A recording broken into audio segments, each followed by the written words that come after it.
Hi everyone. 2025లో February March మధ్యలో Champions Trophy జరగబోతుంది. ఈ ఛాంపియన్స్ ట్రోఫీ ఓడిఐ ఫార్మాట్లో జరగబోతుంది. అంతకంటే ముందుగా మన టీమిండియా కేవలం 3 వన్డే మ్యాచ్లు మాత్రమే ఆడాల్సి ఉంది. ఆసక్తికరంగా 3 వన్డే మ్యాచ్లు ఛాంపియన్స్ ట్రోఫీకి ముందు ఫిబ్రవరిలో జరుగుతాయి. ఈ సిరీస్ని భారత్ తన సొంత గడ్డపై ఇంగ్లాండ్తో ఆడనుంది. రానున్న కాలంలో టీమిండియా మరిన్ని టీ20లు టెస్ట్ మ్యాచ్లు ఆడాల్సి ఉంది. ఇటువంటి పరిస్థితుల్లో చాలామంది ఆటగాళ్లు వన్డే కెరీర్కు దూరం అవుతున్నారు. వన్డే జట్టులో చోటు దక్కించుకోలేని ఆ ముగ్గురు ఆటగాళ్ళ గురించి ఇప్పుడు తెలుసుకుందాం. వీడియోలోకి వెళ్లే ముందు ఒక చిన్న రిక్వెస్ట్. మన మ్యాక్సీ ప్రొడక్షన్ టెలిగ్రామ్ ఛానల్ అయితే ఐపీఎల్ మరియు టీ20 వరల్డ్ కప్లో 100కి 95% అయితే కరెక్ట్ ప్రొడక్షన్ అయితే ఇవ్వడం జరిగింది. మన టెలిగ్రామ్ ఛానల్లో మ్యాచ్ విన్నరే కాకుండా టాస్ విన్నర్ ఎవరనేది కూడా చెప్తాము.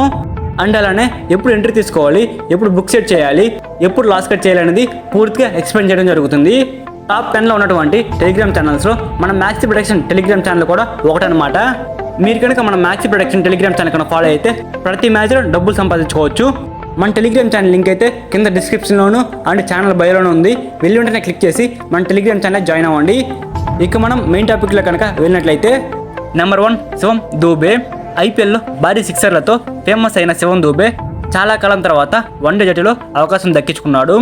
స్టార్ ఆల్రౌండర్ హార్దిక్ పాండ్యా స్థానంలో అతనిపై విశ్వాసం వ్యక్తమైంది. శివం దూబే శ్రీలంకలో అవకాశాలను కోల్పోయాడు. 5 ఏళ్ల తర్వాత వన్డే జట్టులోకి వచ్చాడు. దీనికి ముందు అతను 2019లో వెస్టిండీస్తో చెన్నైలో తన ఏకైక వన్డే మ్యాచ్ ఆడాడు.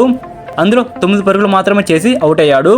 బౌలింగ్లో 7.5 ఓవర్లు వేసి 68 పరుగులు ఇచ్చాడు. ఆ తర్వాత అతనిని వన్డే జట్టు నుంచి తప్పించారు. ఇప్పుడు గౌతమ్ గంభీర్ కోచ్ అయ్యాక ఆ స్థానం దక్కించుకున్నాడు. ఈసారి శివం దూబే మళ్ళీ నిరాశపరిచాడు. శ్రీలంకతో జరిగిన 3 వన్డే మ్యాచ్ల్లో మొదటి మ్యాచ్లో 20 పరుగులు చేశాడు. రెండో మ్యాచ్లో డక్అవుట్ అయ్యాడు. మూడో మ్యాచ్లో 9 పరుగులు చేశాడు. బౌలింగ్లో కేవలం 1 వికెట్ మాత్రమే తీయగలిగాడు. ఛాంపియన్స్ ట్రోఫీకి జట్టు ఎంపిక కాగానే హార్దిక్ పాండ్యాకు ఖచ్చితంగా అవకాశం దక్కుతుంది.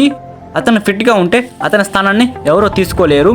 ఇలాంటి పరిస్థితుల్లో శివం దూబేకి సమీప భవిష్యత్తులో వన్డే జట్టులో అవకాశం రావడం చాలా కష్టం. నెంబర్ 2 ఖలీల్ అహ్మద్. 2018లో భారత్ తరపున అంతర్జాతీయ క్రికెట్లోకి అరంగేట్రం చేసిన లెఫ్ట్ ఆర్మ్ బౌలర్ ఖలీల్ అహ్మద్కు స్థిరమైన అవకాశాలు రాలేదు. శ్రీలంకతో వన్డే సిరీస్కు ఖలీల్ అహ్మద్ ఎంపికయ్యాడు. 2019 తర్వాత తొలి వన్డే ఆడతాడని అనిపించిన అవకాశం దక్కలేదు. అతను స్పిన్కు అనుకూలమైన పిచ్చుపై బెంచ్లో కూర్చోవలసి వస్తుంది. భారత్ తరపున ఖలీల్ అహ్మద్ 11 వన్డేల్లో 17 వికెట్లు పడగొట్టాడు.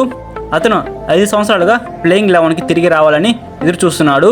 ఇప్పుడు భారత్ ఫిబ్రవరిలోపు ఎలాంటి వన్డే మ్యాచ్లు ఆడాల్సిన అవసరం లేదు. ఖలీల్ అహ్మద్ మళ్ళీ రావడం అనేది కష్టంగా కనిపిస్తుంది. నెంబర్ 3 సంజు శాంసన్. ఇటీవల కాలంలో భారత క్రికెట్లో ఎక్కువగా చర్చలోకి వచ్చిన ఆటగాడు సంజు శాంసన్. శ్రీలంకతో వన్డే సిరీస్కు శాంసన్ను ఎంపిక చేయలేదు. దీనిపై పెద్ద ఎత్తున దుమారం చెలరేగింది. కేఎల్ రాహుల్, రిషబ్ పంత్ వచ్చిన తర్వాత ఈ ప్లేయర్ అవకాశాలను దెబ్బతీసింది. సంజు శాంసన్ తన చివరి వన్డే మ్యాచ్లో సెంచరీ సాధించాడు. అతను డిసెంబర్ 2023లో పార్ల్ మైదానంలో దక్షిణాఫ్రికాపై 108 పరుగులు చేశాడు. అయినప్పటికీ వన్డే జట్టులోకి ఎంపిక కాలేదు. ఇప్పుడు భారత్ ఛాంపియన్స్ ట్రోఫీకి సన్నద్ధం కావాలి. ఇటువంటి పరిస్థితుల్లో టీమిండియా మేనేజ్మెంట్ భవిష్యత్తులో కూడా కేఎల్ రాహుల్, రిషబ్ పంత్లతో కొనసాగించవచ్చు.